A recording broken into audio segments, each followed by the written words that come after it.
Assalamualaikum warahmatullahi wabarakatuh. Perkenalkan, nama saya Putri Dwi Juwita dari kelas non-reguler semester 2. Di sini saya akan mereview kembali materi pertemuan ketiga mata kuliah Hukum Pidana oleh dosen Profesor Dr. Hajah Heni Nuraini SHMH beserta asisten dosen yaitu Dr. M. Rendi Aridayandi SHMH.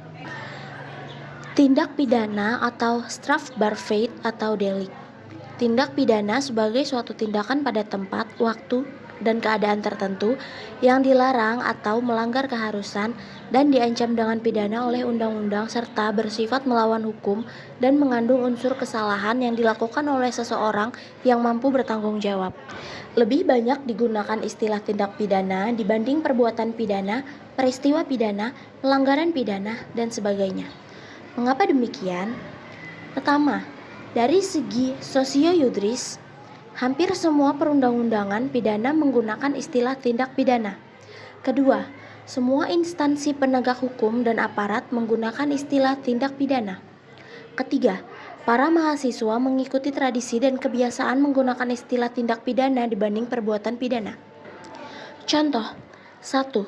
Undang-Undang Nomor 7 Tahun 1995 tentang Tindak Pidana Ekonomi. 2. Undang-Undang Nomor 35 Tahun 2009 tentang Tindak Pidana Narkotika.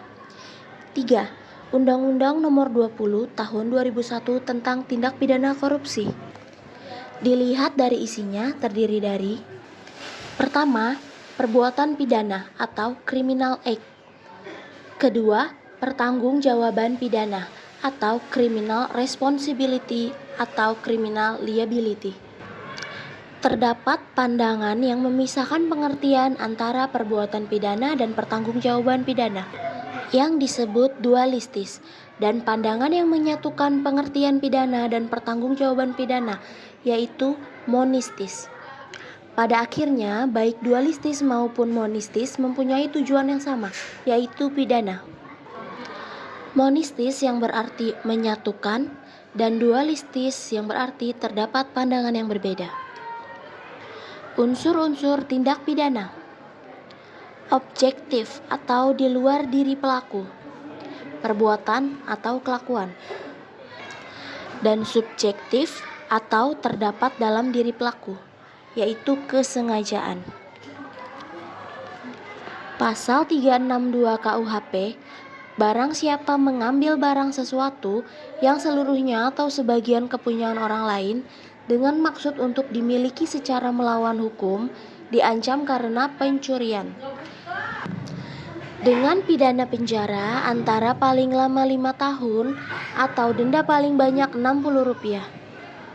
Pada kata mengambil dan melawan hukum termasuk pada unsur objektif yang artinya perbuatan, sedangkan pada kata maksud termaksud pada unsur subjektif yang artinya kesengajaan. Pengertian yang lebih luas: A. Bagian delik. Terdapat dalam rumusan delik, penuntut umum harus mencantumkan dalam surat dakwaan, harus dibuktikan di pengadilan. Apabila tidak terbukti, hakim harus membebaskan terdakwa, atau bisa disebut juga flashback atau putusan bebas, karena unsur pidananya tidak terbukti baik objektif ataupun subjektif. B. Elemen atau unsur delik. Tidak terdapat dalam rumusan delik, pemilik orang itu merasa kehilangan. Apabila hakim merasa ragu, maka harus melepaskan yang bersangkutan atau tidak dipidana. Sekian dan terima kasih. Mohon maaf bila ada kesalahan dalam penyebutan kata.